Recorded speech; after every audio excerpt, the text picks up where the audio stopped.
अधारा नाम के गांव में एगो संग्रहालय रहल, जिनमें राजा रोज एगो शिकार कईल जानवर और तलवार लाके रखत रहले।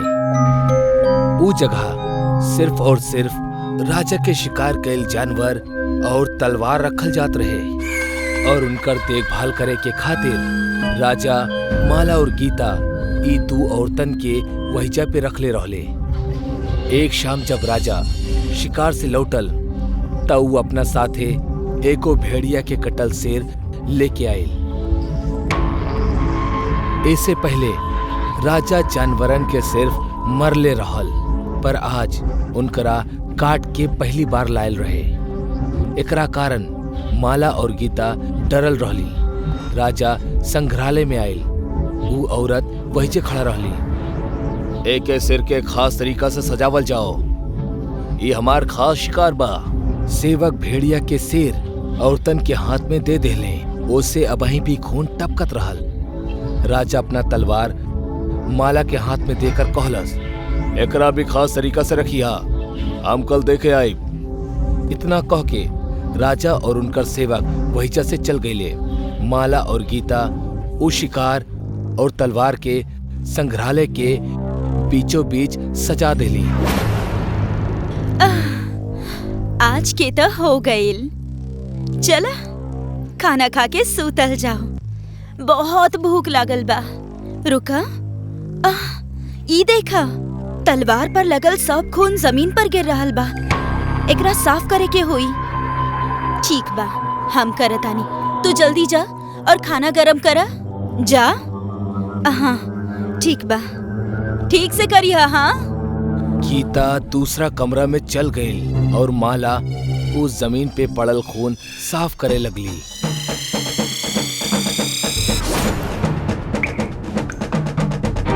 ओकर गर्दन तलवार पे गिरे की वजह से कट गई और ओकर शरीर दो हिस्सों में बिखर गई। तलवार पे माला और भेड़िया के खून एक होके नीचे माला के गर्दन पे गिरे लागल।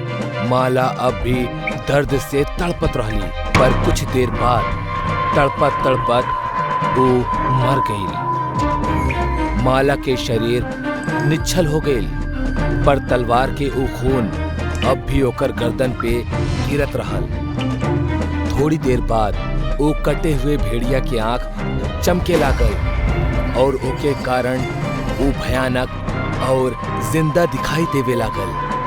अचानक से माला के सिर उड़त उड़त आयल और गर्दन से जाके चिपक गई। तलवार से गिरत खून के बूंद हवा में ही रुक गई और माला के शरीर धीरे धीरे हिले लागल। ओमे वापस जान आवे लागल। जैसे ही माला अपन आंख खोलस, खून के वो बूंद फिर से तलवार के तरफ खींचल चलाइल। ओकर आंख बिल्कुल पीली हो चुकल रहल। गर्दन पे कटल निशान भी वैसे ही रहल और उसे भेड़िया और माला के खून एक साथ बहत रहल। माला के शरीर पे भेड़िया के तरह बाल आवे लागल और ओकर वजह से ऊ एगो बदसूरत चुड़ैल की तरह दिखे लागल। ऊ ओ तलवार के उठौलस और अपना बड़ जुबान बाहर निकाल के ओके ऊपर के खून एक झटका में चाट लेहलस। तलवार के वजह से ओकर जुबान दो हिस्सा में कट गई, पर मुंह से जरा भी खून ना बहल। वो चुड़ैल भेड़िया की तरह चिल्लाए लागल। चुड़ैल के शांत होखत ही गीता के आवाज आई, माला का कर रहल बाड़ू? आवा, खाना गरम हो गइल बा, भूख लागल बा। तलवार हाथ में लेके चुड़ैल गीता की तरफ जाए लागल। गीता एगो छोटा सा कमरा में खाना खात रहली। कमरा के दरवाजा छोट होखला के वजह से झुक के अंदर जाके पड़त रहल। वो चुड़ैल कमरा के दरवाजा तक आयल। गीता माला के साड़ी देखलस और कहलस, आ गइलू तू? का करत रहलू इतना देर से? चुड़ैल बिना बोले ही वही जे दरवाजा पर ही खड़ा रहली। चला अंदर आवा, भूख नहीं खे लागल का? भूख लागल बा। चुड़ैल अपना सिर जोर से दीवार पे मार देलस और दरवाजा के हिस्सा तोड़ देलस। गीता माला के उ चुड़ैल वाला रूप देख के डर गई। चुड़ैल गीता की तरफ बढ़ल और तलवार से ओके ऊपर वार करे लागल। बचाओ! जोर जोर से चिल्लात केहू बा! मदद के खातिर पुकारत रही, पर वहीजा केहू न रहल। चुड़ैल गीता के शरीर के ढेर सारा टुकड़ा कर देलस और वो टुकड़ा खाए लागल। आपन कटल जुबान से गीता के खून चाटे लगली। अगला शाम जब राजा अपन शिकार लेके आयल, तब संग्रहालय के हालत देख के वो डर गईल। वो देखलस कि कल के तलवार अपना जगह पे ना रहल और जमीन पे चारों तरफ खून पड़ल रहे। ये सब का हो गई? माला, गीता! राजा धीरे धीरे अंदर आए लागल। राजा के दो सेवक भी डर डर के राजा के पीछे जा लगले। चलत चलत राजा वो छोटा कमरा तक पहुंच गए और अंदर के वो दृश्य देख के और भी डर गए। जमीन पे सारा खून और अतड़िया पड़ल रहल। डर के मारे राजा अपन तलवार निकललस और आगे बढ़त रहल। अचानक चुड़ैल ऊपर से उ दू सेवक पे हमला कैलस और तलवार से उनकरा मार देहलस। उ राजा पे भी हमला कैलस, पर राजा अपना तलवार आगे क के खुद के बचा लेलस। के बाड़ू तू? माला? भूख लागल बा, तहरा के खाएब। माला, मतलब तू ही गीता के मरलू और खा गेलू, नरभक्षी कहीं के। चुड़ैल के सुन के गुस्सा आ गई और वो भेड़िया के आवाज में चीखे लागल। चुड़ैल राजा के ऊपर जोर से वार कैलस और ओकर तलवार के तोड़ देलस। फौरन ही दूसर वार कैलस और ओकर सिर धड़ से अलग कर देलस। तीनों के मरला के बाद उनकर लाश के घसीटत घसीटत अंदर लेके गई और एक एक के काट काट के खा लागल। भूख लागल बा।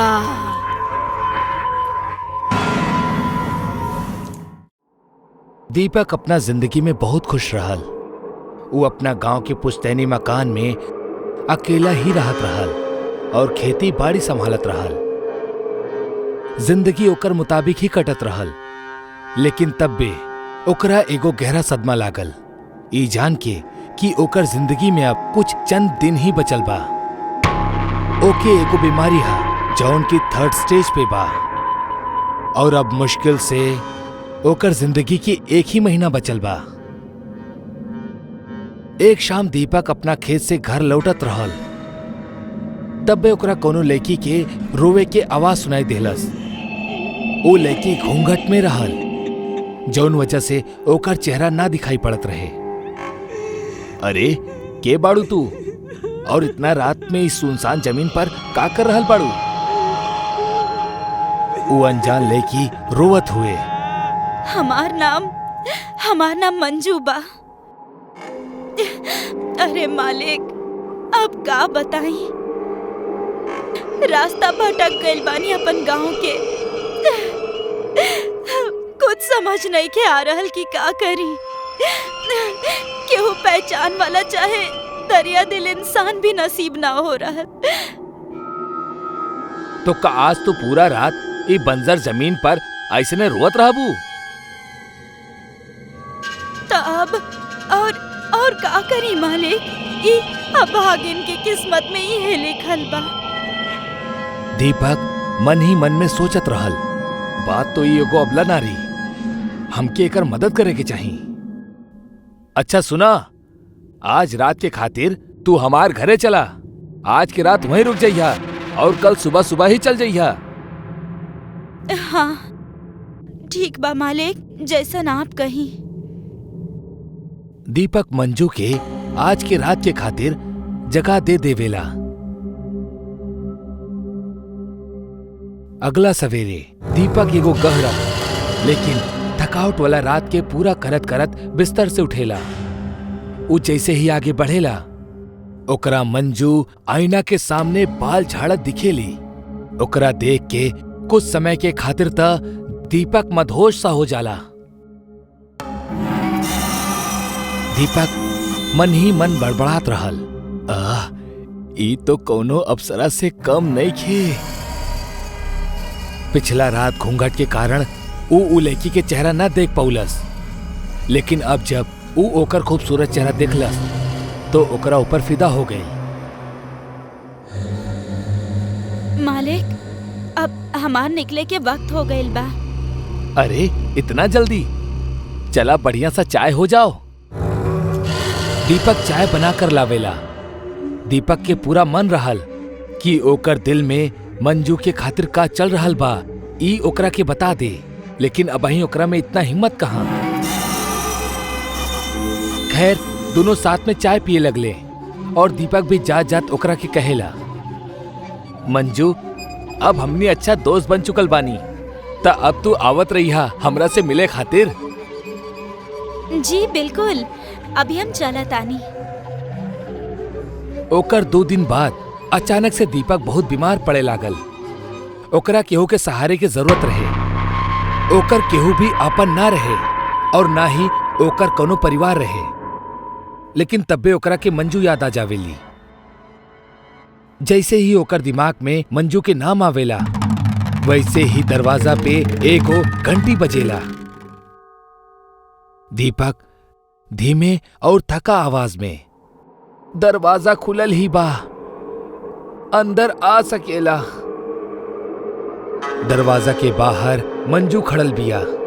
उस समय रात के 10 बजत रहे। अरे मंजू, तू यहाँ इतना रात में?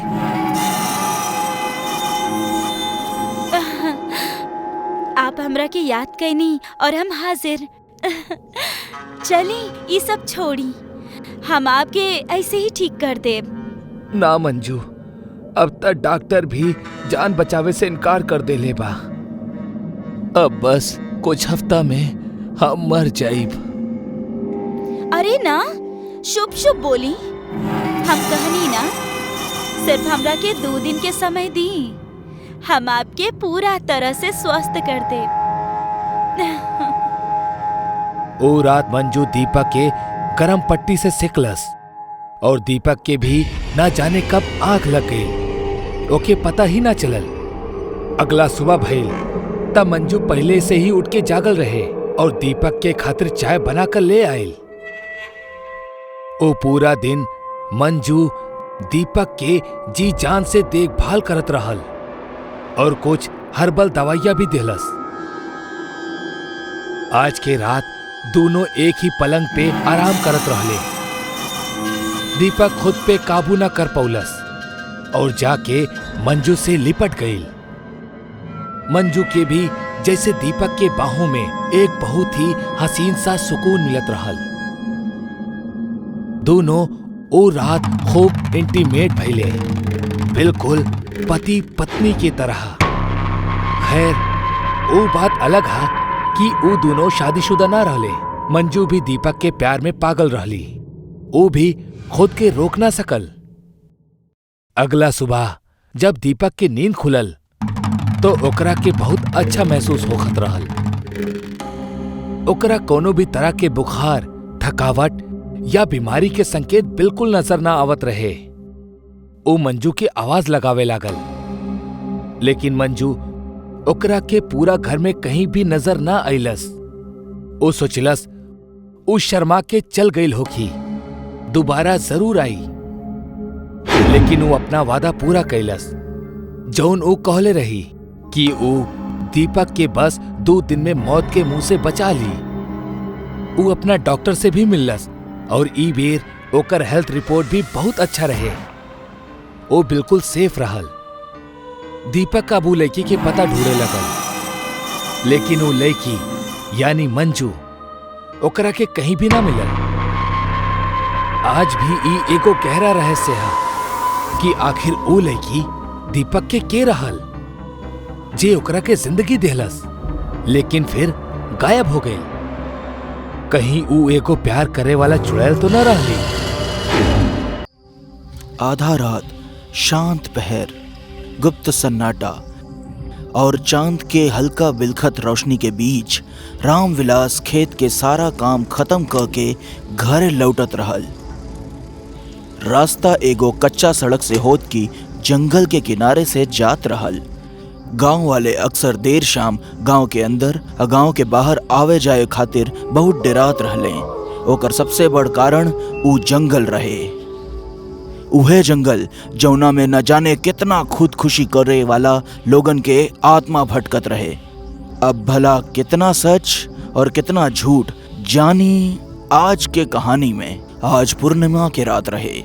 रामविलास जब ओजा से निकलल तब रात के करीब 11:15 बजत रहे। थकल हारल पूरा दिन काम करे के बाद अब ओकरा बड़ा जल्दी घर पहुंचे के रहे और वो अपन साइकिल उठवलस और निकल पड़ल अपना गांव के ओर। पूरा रास्ता रात के सन्नाटा में सिर्फ रामविलास के ही साइकिल के आवाज गूंजत रहे। दूर दूर तक इंसान तका केहू जानवर तक नजर नइखे आवत रहले।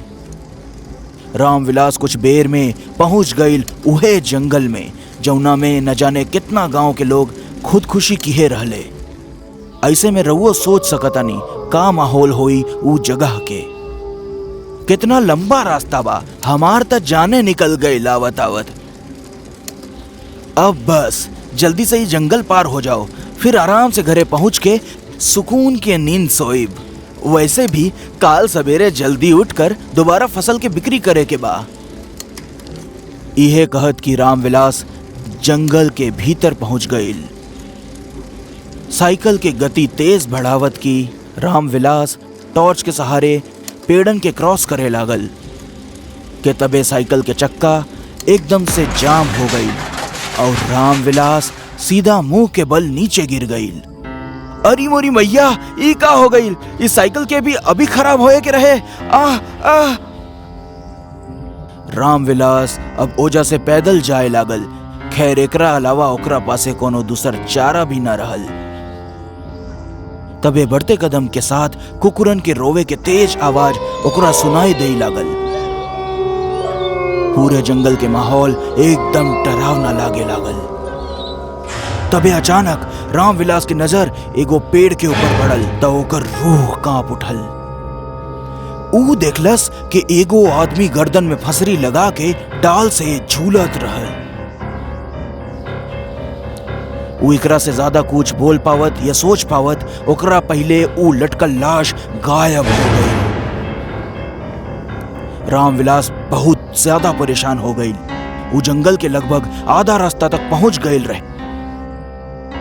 हम सुनले बानी गांव के किसान और जिंदगी से परेशान लोग यही जंगल में आके आत्महत्या कर ले और फिर हमेशा ओकनी के आत्मा वही जंगल में भटकत रहेला और सूरज ढले के बाद जंगल से गुजरे वाला लोगन के मार देले। तबे ओकरा के एक औरत के रोवे के आवाज सुनाई देवे लागल।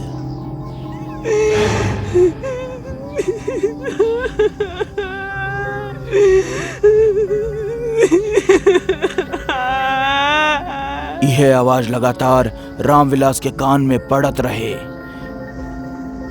ई बिल्कुल वह आवाज रहल जब केहू आत्महत्या कर लेला और तब ओकरा परिवार के लोग ओकरा लाश देख के बिलक बिलक के रोवेले। तबे रामविलास के ठीक पीछे से एक डरावना लफ्ज में एक आवाज गूंजे लागल।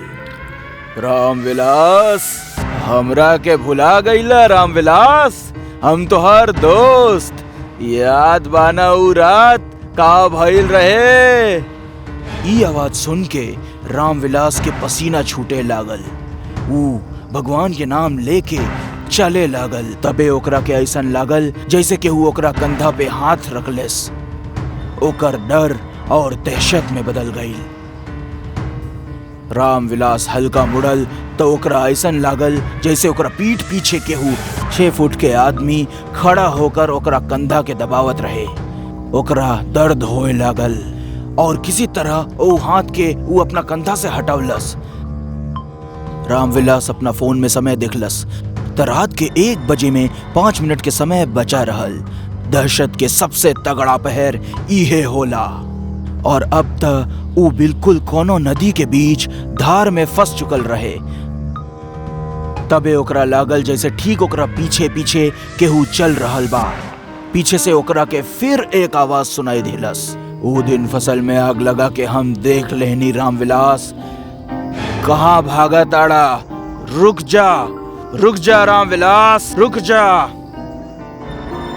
पीछे से आवे वाली ये आवाज बार बार रामविलास के डर के बढ़ावत रहल, लेकिन अभी तक कहानी के बस शुरुआत रही।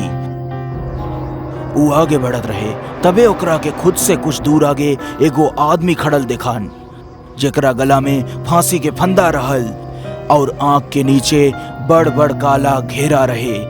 वो आदमी के देखते रुक गइल। बिरजू तू तो पिछले साल खुदकुशी कर लेहल रहले ना? तू अभी जिंदा बाड़े तू अभी? रामविलास अब इतना बोलते रहे कि तबे सामने खड़ल शख्स गोली की रफ्तार में न जाने कैसे बहती हवा में एकदम से गायब हो गई। ओकर बड़ बड़ अखियां और एक भयानक मुस्कान रामविलास के अब भी डरवावत रहली है। काऊ बिरजू रहल? नहीं, शायद हम कोनो सपना देखनी है। थकान के कारण पगला गईल बानी। मरल मनई कभो थोड़ी लौट के आवेला। इतना कह के रामविलास आगे बढ़ल। वो 4 कदम आगे चलले ही रहे कि एक खतरनाक आवाज में केहू पीछे से बोललेस। मरल मनई भी लौटेले जब उनका के बदला लेवे के रहे।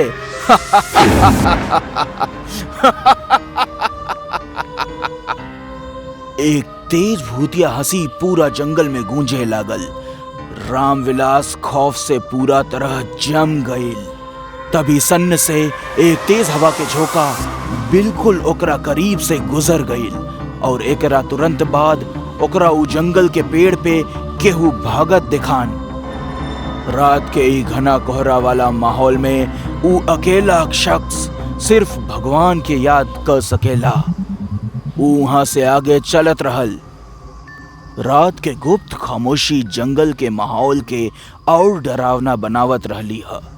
तबे बिजली कड़के लागल। लगता बारिश तेज होई वाली बा, जल्दी निकले के पड़ी। ई कही के रामविलास तेजी से भागे लागल। ऊ भागते रहल के तबे कड़कड़ात बिजली के रोशनी में ओकरा सामने बिरजू दिखान। ई बेर बिरजू के वो खौफनाक शक्ल देखकर रामविलास लड़खड़ा गईल और जमीन पे गिर गईल। रामविलास पता ना काहे जमीन से उठे न पावत रहा। ऐसन बुझात रहा जैसे वो जमीन से चिपक गईल बा। तभी बिरजू धीरे धीरे रामविलास के तरफ बढ़त रहे। बिरजू की अखियां पूरा सफेद रहल और गला पे गहरा चोट के निशान रहल, जेकरा देख के साफ पता चलत रहे कि बिरजू के मौत फांसी पे लटके के कारण भइल बा। हम तोहार दोस्त हई बिरजू। अरे यार जाए दे ना बिरजू, हम तोहार दोस्त हई। रामविलास के ई बात सुनकर बिरजू के आत्मा जोर जोर से हंसे लागल और बोलल, हमरा के हमरा परिवार से अलग कर दिला, दुनिया से अलग कर दिला, और अब हमरा के कहा ताड़ा के हम तोरा के छोड़ दी, जाए दी, ऐसे कैसे? इतना कहते ही बिरजू के प्रेत रामविलास के हवा में उछाल के सीधा पीपल के पेड़ से उल्टा टांग देलस और बोललेस, देख रामविलास, ई पेड़ के देख, तोरा कारण ही उ रात हम यही पेड़ से फांसी लगा के तड़प तड़प के अपन जान ले लेनी। जरा याद कर उ रात, यही पूर्णिमा के रात, जलन और लालच के चलते ते हमरे साथे कितना बड़ धोखा कैले रहे, याद कर। रामविलास कुछ याद करे लागल। तबे ओकरा के ठीक 1 साल पहले पूर्णिमा वाले रात के घटल घटना के जिक्र याद आयल। आज से ठीक 1 साल पहले कटनी के माहौल खेतन में जोर शोर से चलत रहा। सुख के खेत गांव से दूर रहत रहे, त ऐसे में कुछ 2-4 लोग राती के जाग के खेत के रखवाली करत रहे।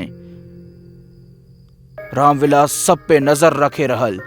कुछ लोग के दारू पिला के रामविलास सोचलस के बिरजू जौन ओकर सबसे बड़ा दुश्मन है ओकरा के खत्म कह दिहल जाओ। रामविलास और बिरजू में सांप नेवला वाला दुश्मनी रहे। जलन और लालच के प्रतिशोध में जल के रामविलासवा धोखा से बिरजू के फसल और हरे भरे खेत के जला के राख कर दिलस। अगला सुबह गांव वालन के लागल शायद खेत जले से सब तबाह हो गई, लेकिन ई कुल त सोचल समझल साजिश रहे जेकरा रामविलास अंजाम दिहल रहे। बिरजू के सारा मेहनत और ओकरा परिवार के पेट भरे के एकमात्र साधन ओकरा से छीन लिहलस। अगला दिन बिरजू ओही जंगल के पेड़ से लटक कर आपन जान ले लिहलस और तड़प तड़प के ई दुनिया के अलविदा कहलस। जब ओकरा लाश के गांव लावल ग तो ओकरा परिवार में मातम के माहौल रहे। पता ना काहे पर उ वक्त रामविलास के भी अपने सच से घोटन होए लागल और उ बिरजू के मरल शरीर के कान में ई कह दिलस कि उहे बिरजू के खेत के जला के राख कह दिलस। उ अपन बोझ हल्का करे चाहत रहे। रामविलास अपना अंदर के सच बता त दिहलस, लेकिन बिरजू अपना मौत के बाद भी शायद उ सच के सुन लेलस और बस होकर आत्मा पर लोक से एक बार फिर मृत्यु लोक आयल, सिर्फ और सिर्फ रामविलास के ओकरा किए के सजा दे खातिर। रामविलास के कुल याद आवत रहल। तबे ओकर गर्दन कसे लागल, ओकर सांस रुके लागल। ऊ चीखे चाहत रहा, लेकिन ओकर जुबान से आवाज तक ना निकल पावत रहे। कोनो मोटी सी रस्सी ओकरा गला के कसत रहे। साफ शब्द में ओकरा के फांसी दिहल जात रहे। अब ऊ बिल्कुल फांसी के फंदा पे झूले लागल और बिरजू उहे पेड़ के नीचे एक प्रेत के खौफनाक हंसी दिहे जात रहल, जे माहौल के और भी डरावना बनावत रहले। रामविलास उहे तड़प तड़प के अपन जान दे दिलस और ओकरा बाद अगला दिन गांव वाले जौन देखलेन, सब लोग रामविलास के मरल शरीर के खौफनाक चेहरा देखलन। ओकर आंख नहीं रहल, जुबान बाहर लटकल रहे, फंदा ओकरा गला में बहुत बार लपेटल रहे, लेकिन अब ऊ बार बार झूलत रहे। गांव के लोग और ओकरा परिवार के लोगन के रामविलास के खुदकुशी के जरा भी विश्वास नइखे होत रहल। खैर, अब कर्म का पाप त इंसान के यही लोक में भोग के जावेला, एही ले किहल कर्म वापस जरूर लौटेला। अगर केहू के साथ धोखा करे तो ओकर बदला मरे के बाद और घातक होला।